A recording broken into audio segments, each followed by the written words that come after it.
a group of children in unison giving a straight arm salute. You might look at this image and feel pretty uncomfortable. What if I told you that this is actually a classroom of American children in the United States reciting the Pledge of Allegiance? A little scary.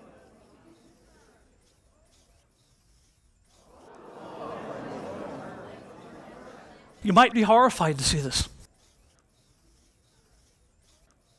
You might wonder how we as a society have allowed things to get this far. Well, these are in fact real photos, only they were taken 80 years ago. They were taken before Hitler and the Nazi Party were inspired by the salute and used it for its own purposes. America is pretty much forgotten, but from the very first time the Pledge of Allegiance was recited in 1892, this was the only salute in classrooms across the country. It wasn't until 1942 that it was replaced by the hand over the heart that we're all familiar with today. It's so easy to jump to conclusions and assume that one frame of knowledge is the only right frame of knowledge.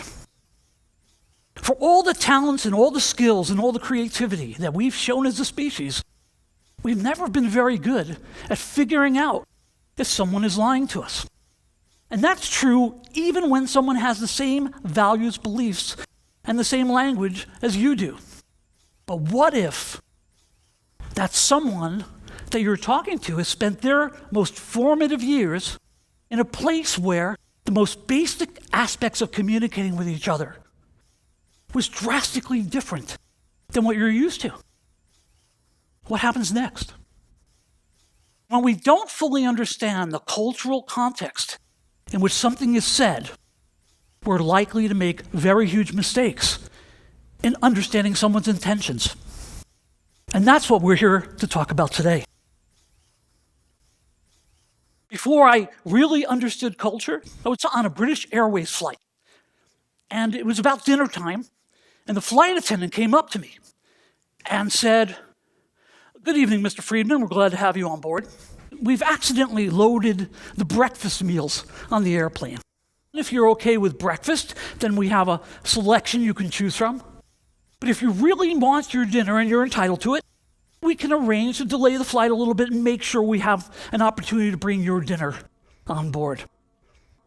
Well, I have to tell you, for 20 years, I was probably telling everybody I met, "I can't believe British Airways. That's unbelievable customer service. They're willing to delay the flight to give me my meal?" Well, I'm here to tell you now, I understand British culture much better. That wasn't their intent. No. The hint that I should have had was, remember how I said a moment ago, I can't believe they would do that for me? Well, one of the best hints about understanding cultures, good or bad, is when your reaction is, I can't believe they would do that for me, there might be something you might be missing. And in this case, it was avoiding confrontation and a British understatement. And to avoid confrontation, a separation of words and thought, or coded speech. See, even though we speak the same language, we don't really interpret each other exactly the same. So when you hear someone British say, "I think I've seen better," you know what they're really saying? It was awful. And what's particularly confusing is that when they say, "I've seen worse," what they really mean is, it was good.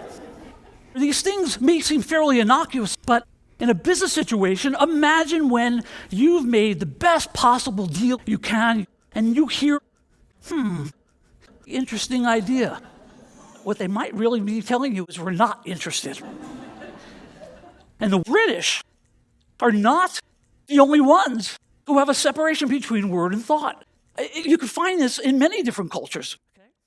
Let's talk about Japan. Some of you might be aware of this. When the Japanese say we agree, what do they mean? We don't agree. There's not a very close relationship. between word and thought. I know plenty of business people who go to Japan and hear, that may be difficult, and come home and tell their boss, well, at least he didn't say no. He did say no, you just didn't pick up on it. You didn't pick up on it's going to be difficult. And there's also that utterance, the slight tilt of the head, the sucking in of air, that's a signal that whatever follows next is no. I'm in Japan. I'm in a large Western hotel with a restaurant, and I order my lunch with a cup of tea.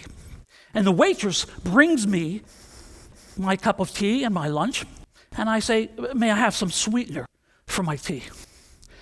And she says, oh, I'm so sorry. We don't have any sweetener. You're a huge hotel. You deal with Westerners all the time. This whole hotel, you have no sweetener?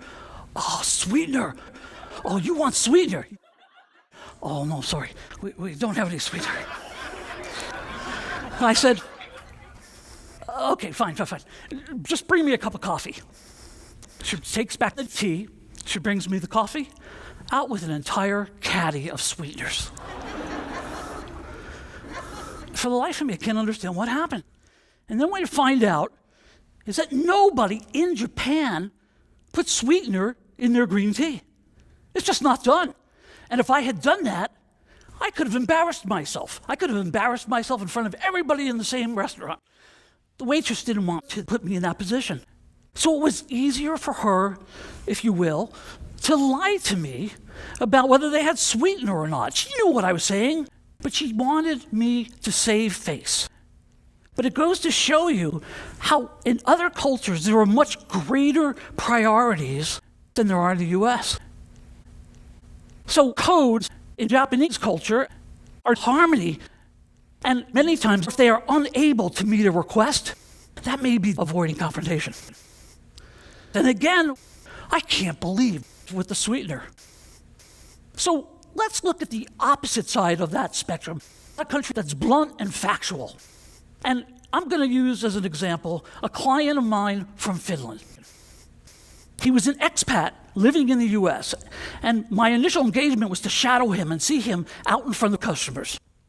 And in one meeting, when he was asked whether he can deliver to their schedule and to their requirements a particular design, my client said, well, we have a small team, we have limited resources, and your schedule is very tight.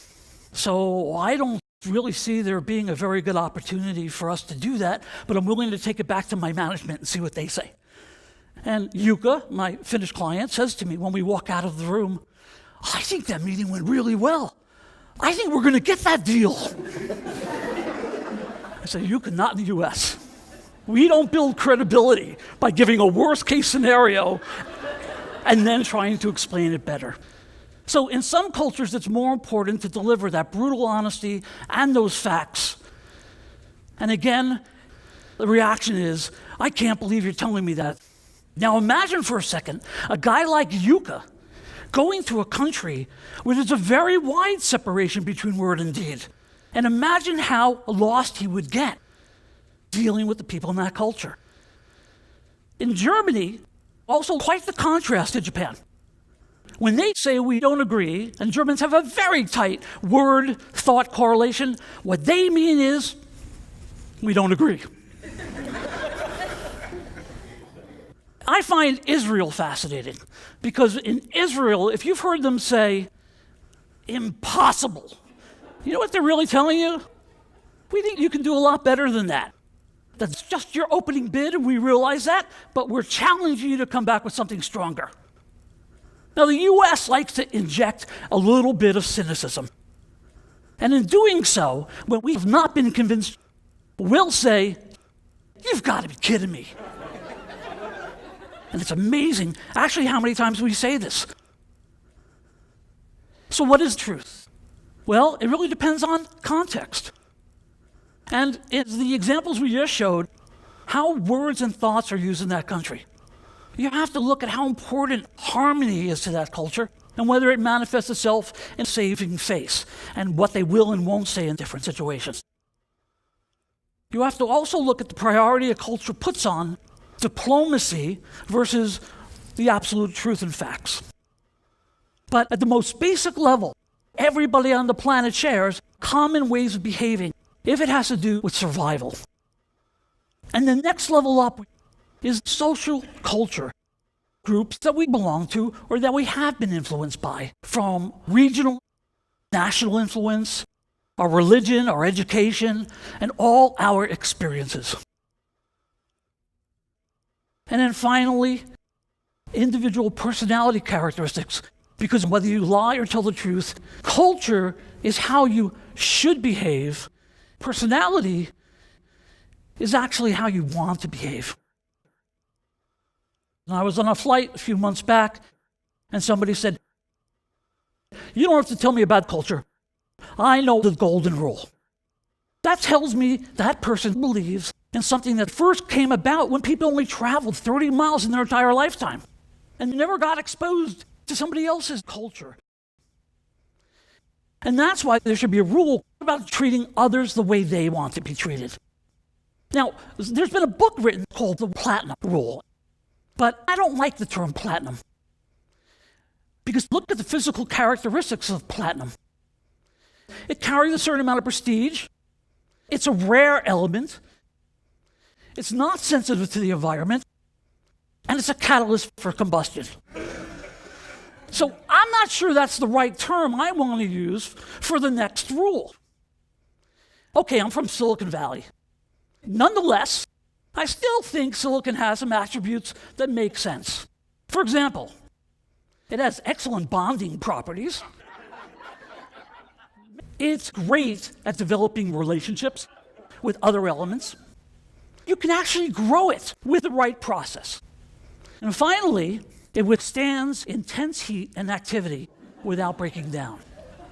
So if there was ever an element that I think should represent that context matters, I think it's silicon. As I said, context really is everything. And I want to show you just how important context is. These two gentlemen standing here, one is orange, one is green, right? Or are they? Or is the context of this situation distorting your perspective? Because in fact, these are exactly the same.